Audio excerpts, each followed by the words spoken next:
Break के बाद आपका खैर मकदम है। बनारस हिंदू यूनिवर्सिटी के शोबे संस्कृत में मुस्लिम प्रोफेसर फेरोज की तकर्रुरी के बाद तलबा का एहतजाज जारी है। वहीं राजस्थान के बगरूगांव में प्रोफेसर फेरोज के अहले खाना फिक्र में मुब्तला हो गए हैं। फेरोज के वालिद को अपने बच्चे की सिक्योरिटी को लेकर फिक्र लाहक है। फेरोज के वालिद के मुताबिक बचपन ही से फेरोज को संस्कृत में दिलचस्पी रही है और वो अपनी सलाहियतों की बुनियाद पर ही HU तक पहुंच पाया है। फेरोज के वालिद के मुताबिक उन्होंने मजहब की बुनियाद पर जबान में फर्क करना नहीं सिखाया। प्रोफेसर फेरोज के वालिद से बातचीत की हमारे नुमाइंदे अरबाज खान ने। बनारस हिंदू यूनिवर्सिटी में शिक्षक के रूप में जब फिरोज का अपॉइंटमेंट हुआ तो ये पूरा मसला हिंदुस्तान में बहस का एक बड़ा मुद्दा बन गया। हिंदुस्तान में ये मुद्दा तो बना, लेकिन इस बात की अगर बुनियाद में आप जाएंगे तो बात शुरू होगी बगरू से। जयपुर के नज़दीक ये वो जगह है बगरू जहाँ पर फिरोज पल बढ़कर के बड़ा हुआ और ये उसका घर है जहाँ से उसने अपनी बुनियादी तालीम एक संस्कृत स्कूल से लेना शुरू किया था। उसके परिवार ने कभी उसे ये फ़र्क करना नहीं सिखाया कि उर्दू और संस्कृत अलग है। तालीम दिलाई, तालीम में फिरोज़ आगे बढ़ता गया और स्कूल से लेकर के PhD तक बिना किसी रुकावट के तमाम हालात के बावजूद उसने संघर्ष किया। आज जब उसका सिलेक्शन बनारस हिंदू यूनिवर्सिटी में हुआ तो एक बड़ा बहस का मुद्दा हो गया कि एक मुसलमान हिंदू यूनिवर्सिटी के अंदर कैसे पढ़ा सकता है। परिवार बहुत तनाव में है, टेंशन में है और जैसे हालात है, क्योंकि कल से फिरोज़ का फ़ोन स्विच ऑफ भी आ रहा है। उनके वालिद से बातचीत करते हैं। सर, क्या स्थिति है? जो पूरा मुद्दा आज देश भर में बना हुआ है, लोग बाग विरोध कर रहे हैं, आपने तालीम दिलाई शुरू से, आज कल से उनका फ़ोन भी स्विच ऑफ आ रहा है। देखिए, जहाँ तक तालीम की बात अपन करते हैं तो एक शेर था अपना, खबर दिल की जरा रखते नहीं और दिल में रहते हैं, उसी मंजिल से नावाकिफ़ है जिस मंजिल में रहते हैं। तो अपनी एक मंजिल है, अपना वतन है और इसकी संस्कृति के बारे में जो ज्ञान होना चाहिए व्यक्ति को, वो ही इसका नागरिक है। इसलिए इस बात को एक चिंतन रखते हुए, क्योंकि मैं खुद भी मैंने जो मापुरा कॉलेज से शास्त्री किया था, उपाध्याय तक तो मैंने रेगुलर किया संस्कृत में, उसके बाद मैंने प्राइवेट की। तो हमारा चिंतन जो है, क्योंकि हिंदू बाहुल्य क्षेत्र है अपना, कभी पता ही नहीं चला भाई अपन मुसलमान कौन है या हिंदू, कोई बराबर एक कभी भेदभाव नहीं किसी में जो है ना। तो ऐसे जो है ना, या एक रिश्ते बने रहे यहाँ पर। तो हमारा चिंतन है बच्चे को जो है ना संस्कृत स्कूल में जिसका प्रवेश दिलाया जाए। तो बचपन से उसको दूसरी क्लास में यहीं एडमिशन करवाया संस्कृत विद्यालय में, जब ये सीनियर था, सीनियर सेकेंडरी थी। अब उसके बाद में जो है ना वो पढ़ते पढ़ते जो है ना वो आगे बढ़ गया। अब बढ़ते बढ़ते गरीबी स्थिति थी, ये भी पता नहीं था कि भाई अपन यहाँ तक इस बच्चे को पढ़ा पाएंगे। अब उसके बाद जो सिचुएशन बनी वो मैंने जो है ना, उसने तो बताया कुछ नहीं पापा आप तो शांत रहो, मेरे जो है ना सभी स्टाफ है, ऐसा कुछ नहीं है और मैं आराम से रह रहा हूँ। बाकी ये ज़रूर है कि जो चैनल जो देख रहा था उसको हम भी देख रहे थे। जो यहाँ आपको खबर मिल रही थी कि वहाँ हंगामा हो रहा है पूरा उसके सिलेक्शन के बाद? सिलेक्शन के बाद वो जो हंगामा जो है उसमें आया ना, व्हाट्सएप वगैरह भी, ये मैं तो समझता हूँ नहीं, ये मोबाइल में जो आता है ना, उस पर चैनल से हमने देखा था कुछ विरोध प्रदर्शन। अब उसमें जो है ना विरोध प्रदर्शन जो ये कर रहे हैं तो उसका कारण तो कुछ समझ में आता नहीं है, क्योंकि व्यक्ति जो है ना नीचे से ऊपर की ओर उठना पसंद करता है, हमेशा निम्नता की ओर से उत्कृष्टता की ओर से पहुंचता है हर व्यक्ति। और यहाँ पर क्या है, अगर अपन देखते हैं इस धार्मिक स्तर से, यहाँ की संस्कृति के स्तर से, तो हकीकत तो वास्तव में यही है कि कोई कुछ भी कहे, लेकिन ये एक हृदय की बात है। ब्राह्मणों को सबसे उत्कृष्ट माना जाता है यहाँ पर, ब्राह्मण से कोई बढ़ करके नहीं माना जाता है, या धर्म के शास्त्रों के अनुसार भी। अब जब ब्राह्मणों की जो वो एक भाषा है उत्कृष्टता की, वही सबसे श्रेष्ठ भाषा है, उसको जो है ना इसने ग्रहण किया, ज्ञानार्जन किया इसको। और इनके गुरुजन कितने जो है ना दयालु थे, जो भेदभाव नहीं समझते कि मुसलमान नहीं है, बल्कि नहीं, उनको एक बच्चे को आत्मीयता प्रदान करते हुए एक प्रसाद के रूप में उन्होंने जो है उसको बच्चे को ज्ञान सिखाया बड़ी आत्मीयता से, कि ये जो है ना अपना नाम करेगा, आकर के जो है इस संस्कृति को बढ़ाएगा, संस्कृत की शिक्षा को बढ़ाएगा, और जो बच्चे यहाँ के जो संस्कारित बनेंगे, तो वो बड़े गुरुजन उस प्रसन्नता के साथ इस बच्चों को जो है बहुत शिक्षा प्रदान की, और जो इसी कारण वहाँ पहुँचा। अब जो मैंने जो विरोध प्रदर्शन जो उसमें मोबाइल में देखा, वो ऐसा लगा कि ये अजीब सा कैसे हुआ, ये जो है 3 साल इसको जो है यहाँ रहते हुए कभी ऐसा नहीं देखा। और मैंने भी संस्कृत पढ़ी, और मैं भी संस्कृत विद्वानों के पास बहुत रहता हूँ यहाँ पर, ऐसा कोई बात नहीं है। कोई मेरे से बहुत भेदभाव कोई कभी नहीं करता है, समझे ना, सब प्रेम से, कोई दिक्कत नहीं। अब वो बच्चे की जो वहाँ स्थिति बन रही है, अब 2 दिन से उसका स्विच भी हो, मेरे पास कोई मैसेज भी नहीं मिल रहा है। फ़ोन स्विच ऑफ आ रहा है, तो आपको फिक्र भी होगी काफ़ी कि बातचीत नहीं हो पा रही है, हालात ऐसे। अब बस चिंता तो हो ही रही है। कभी कभी जो अखबार में भी देख रहे हैं, आज भी राजस्थान पत्रिका में एक लेख आया था, अतुल कनकिया ऐसा उनके द्वारा लिखा हुआ है, वो उपन्यासकार है, उन्होंने लिखा था। तो वही ऐसी स्थिति चल रही है। और जो मोबाइल पे जो आ रहे व्हाट्सएप वगैरह, तो उनको देखते हैं तो उन पर देख कर बड़ी चिंता होती है और एक कचोटती है आत्मा कि इस देश में इस तरह का क्या हो गया। तो ये पिता हैं फिरोज़ के, जो इनके विचार सुनकर के आप अंदाज़ा लगा सकते हैं कि एक भाषा को कितना महान समझते हैं, और एक जो तहज़ीब वाले लोग होते हैं, जो संस्कृति वाले लोग होते हैं, वो कैसे उस चीज़ को उतनी तवज्जो देते हैं कि आप इस घर में आप देख सकते हैं कि जहाँ मिट्टी का आंगन है आज, इस आंगन में कभी शायद पक्का फर्श भी नहीं बना। इनके वालिद ने इस बात पर जोर दिया कि वो उनको तालीम दें। आप दरवाजे पे देख सकते हैं कि बूढ़ी दादी आज भी उन आँखों से तक रही हैं कि फ़िरोज़ कहाँ हैं। इन तमाम हालात के बावजूद देश की ये सोच एक बड़ा सवाल खड़ा करती है कि क्या बनारस हिंदू यूनिवर्सिटी में एक मुस्लिम शिक्षक नहीं हो सकता, जबकि उसने पीएचडी की है संस्कृत में, तमाम योग्यताएं अर्जित की हैं।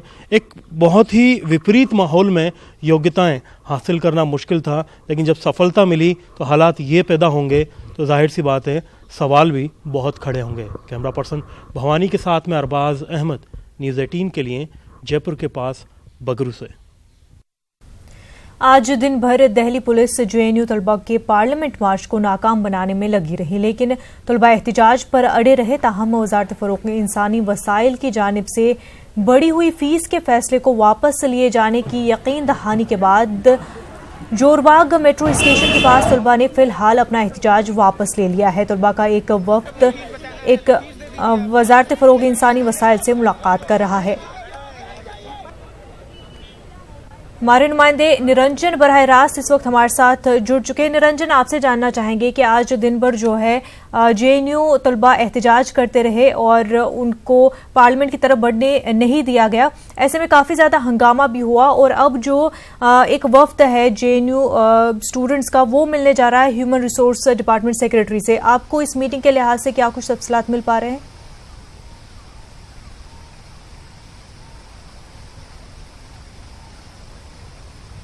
देखिए, मेरी जहाँ तक जानकारी है, मैं पूर्व छात्र अध्यक्ष से बातचीत किया है। उन्होंने साफ तौर पर कहा कि एचआरडी की तरफ से ऐसा अभी तक कोई आश्वासन नहीं मिला है कि हम जो आंदोलन है 5 प्रमुख बिंदुओं को लेकर के सड़क पर जो आंदोलन हम उतरे हैं उसको मैं रोक दूं। लेकिन फिलहाल जिस तरह से आंदोलन मैं बात करूं, साउथ दिल्ली में जेएनयू है, वो जेएनयू से लेकर के जो लुटियनगंज इलाका है, यानी पूरा ये इलाका है करीब 4-5 किलोमीटर है, और इस बीच में जितने भी मेट्रो थे, करीब 4-5 मेट्रो स्टेशन, सभी को एहतियातन 4 बजे के बाद रोक दिया गया था। साफ तौर पर दिल्ली पुलिस के 1200 जवानों के अलावा अर्धसैनिक पुलिस को भी लगाया गया था। इसको लेकर के संसद का शीतकालीन सत्र भी आज से शुरुआत हो चुका है। लेकिन देखें तो आम जन यानी आम लोग जो सड़कों पर जा रहे हैं उन्हें काफ़ी परेशानी का सामना करना पड़ा।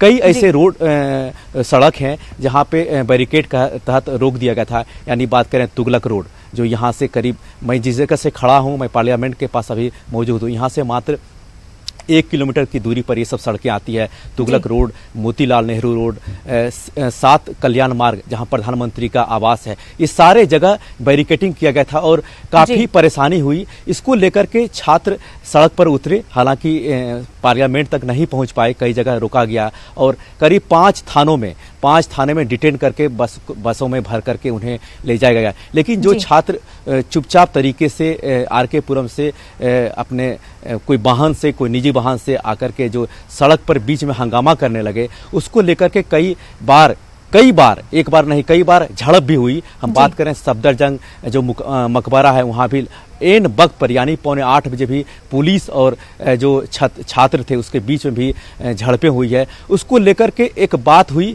कि एचआरडी मंत्रालय की ओर से छात्र का जो प्रतिनिधि है, ये भी खबरें आ रही है कि 4 से 5 छात्र प्रतिनिधि एचआरडी मंत्रालय से बातचीत का सिलसिला जारी रखेंगे और जो उनकी मांगे हैं यानी 5 प्रमुख मांगों को लेकर के उनकी बात सुनी जाएगी और छात्र सड़कों पर ना उतरें, अपने पढ़ाई लिखाई अपने छात्रावास में लौटें, क्योंकि जेएनयू एक राष्ट्रीय स्तर का ही नहीं बल्कि अंतर्राष्ट्रीय स्तर का विश्वविद्यालय है। यहाँ से कई छात्र पढ़ करके बाहर में तालीम हासिल करके कई जगह मुकम्मल अपने पहुंचे हैं। लेकिन जिस तरह से लगातार एक सप्ताह के अंदर यानी बात करें एक सप्ताह के अंदर दूसरी बार सड़कों पर उतर करके, इसके पहले भी एचआरडी का मंत्रालय मात्र यहाँ से 0.5 किलोमीटर दूरी पर भी नहीं है, एचआरडी मंत्रालय शास्त्री भवन में, वहाँ भी सड़कों पर उतर करके आंदोलन किया। उसके बाद जंतर मंतर से मंडी हाउस तक प्रोटेस्ट किया।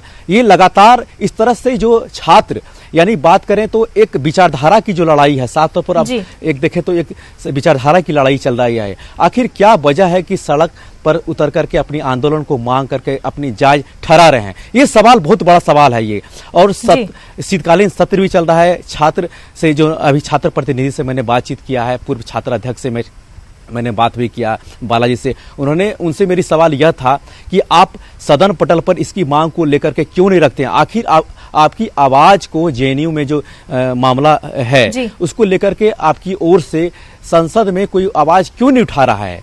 किस विचारधारा की लड़ाई है? तो उन्होंने कहा, साफ तौर पर कहा कि ये विचारधारा की लड़ाई है, एक गरीबों की लड़ाई है। लेकिन जिस तरह से सड़क पर उतर के आंदोलन करना 5 प्रमुख बिंदुओं को लेकर के, छात्रावास के वृद्धि को लेकर के, और 11 बजे के बाद यानी 11 बजे के बाद अगर आप बाहर रहते हैं तो आपको एंट्री नहीं करने दिया जाएगा। छात्र का यह कहना है कि हमारी जो लाइब्रेरी है यानी हम स्कॉलर छात्र हैं, यहाँ रिसर्च करते हैं तो रात में खाली होता है लाइब्रेरी, वहाँ पढ़ने में आसानी होती है। लेकिन अगर बात करें तो जिस तरह से लगातार पिछले 2 साल से सुर्खियों में है, इससे पहले बहुत कम लोग जेएनयू को जानते थे, यानी जो पढ़े लिखे तबका है वही जेएनयू को जानते थे, गरीब गांव के लोग जेएनयू के बारे में नहीं जानते थे। लेकिन जिस तरह से राष्ट्रीय स्तर पर सुर्खियों में लगातार बना हुआ है तो एक सवाल खड़ा यह जरूर करता है, आखिर जेएनयू के छात्र को सड़क पर उतर के आंदोलन करने की क्या जरूरत पड़ी है? वह क्यों नहीं छात्र प्रतिनिधि एचआरडी मंत्रालय से बात करे?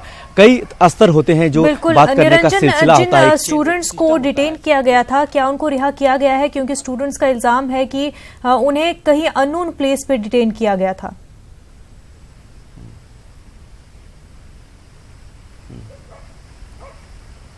नहीं, ये बिल्कुल ये जो छात्र का आरोप है बिल्कुल ये गलत है, क्योंकि मैं लगातार संपर्क में था। कई जो पूर्व छात्र प्रतिनिधि हैं, पूर्व अध्यक्ष हैं, उससे मेरे संपर्क से लगातार बातचीत हो रही थी। वे कई जगह थानों में, यानी हम बात करें बदरपुर में उनको रखा था, कालकाजी में रखा था, दिल्ली कैंट के इलाके में रखा था। ये 3 थाने जो हैं वहाँ रखे थे और 2 प्रमुख थानों में उनको रखा गया था। लेकिन कई ऐसी जगह नहीं है जो गुमनाम तरीके से उन्हें रखा गया, उनको बिल्कुल सीसीटीवी कैमरे में। और वहाँ ये बात जो छात्र कर रहे हैं वहाँ नारेबाजी भी कर रहे थे, ऐसी बात नहीं है। बदरपुर एसीपी कार्यालय में नारेबाजी भी छात्र करते दिखे गए हैं, कालकाजी थाने में नारेबाजी करते दिखे गए हैं, दिल्ली कैंट जो एसीपी का कार्यालय है वहाँ भी नारेबाजी करते दिखे गए हैं। लेकिन ये छात्र जो कह रहे हैं कि कहीं गुमनाम जगह ले जाकर के हमें डिटेन करके रखा गया, ये बिल्कुल सरासर बेबुनियाद आरोप लगा रहे हैं दिल्ली पुलिस पर और दिल्ली प्रशासन पर।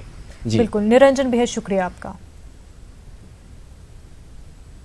आगे बढ़ते हैं। दिल्ली के प्रगति मैदान में आलमी तिजारती मेला जारी है। मेले में गुज़िश्ता के मुकाबले जम्मू कश्मीर पवेलियन को उम्मीद के मुताबिक रिस्पांस नहीं मिल पा रहा है। जम्मू कश्मीर पवेलियन को इस मरतबा अलग थलग डाल दिया गया है। दुकानदारों के मुताबिक जम्मू कश्मीर के ताजरीन को जो हॉल दिया गया है वो गेट से काफ़ी दूर है, जिसकी वजह से गाहक पहुंच नहीं पा रहे हैं। ड्राई फ्रूट के कारोबारी हो या कपड़े के कारोबारी, तमाम के मुताबिक गुज़िश्ता के मुकाबले इस मरतबा बिक्री बहुत कम हो रही है। ये जो हमें लगा था कि हमारा हर साल 12 में आता था स्टॉल, क्योंकि वो मेट्रो स्टेशन के नज़दीक आता है और हर एक स्टेट 12 हाल में लगी है, और हमारा स्टेट इस बार पीछे दिया गया है, 7E में किया गया है।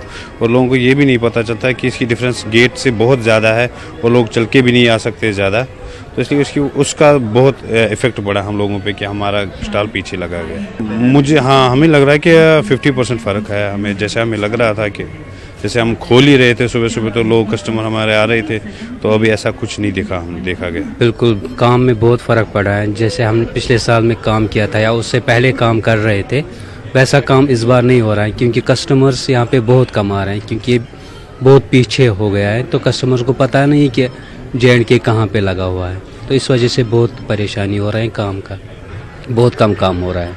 70% फ़र्क है, 70% फ़र्क बिजनेस कम है पिछले साल से इस बार। जस्टिस शरद अरविंद बोबडे ने आज मुल्क के 47वें चीफ जस्टिस की हैसियत से हलफ ले लिया है। राष्ट्रपति भवन में सदर जमहूरिया रामनाथ कोविंद ने जस्टिस बोबडे को ओहदे और राजदारी का हलफ दिलाया। जस्टिस बोबडे की तकर्रुरी साबिक chief justice CJI Ranjan Gogoi के सुबुकदोश होने के बाद हुई है। जस्टिस SA बोबडे 17 महीनों तक चीफ जस्टिस के ओहदे पर फाइज रहेंगे। जस्टिस बोबडे का ताल्लुक महाराष्ट्र के शहर नागपुर से है। सन 1956 में वो नागपुर में पैदा हुए। BA और LLB डिग्री उन्होंने नागपुर यूनिवर्सिटी से हासिल की।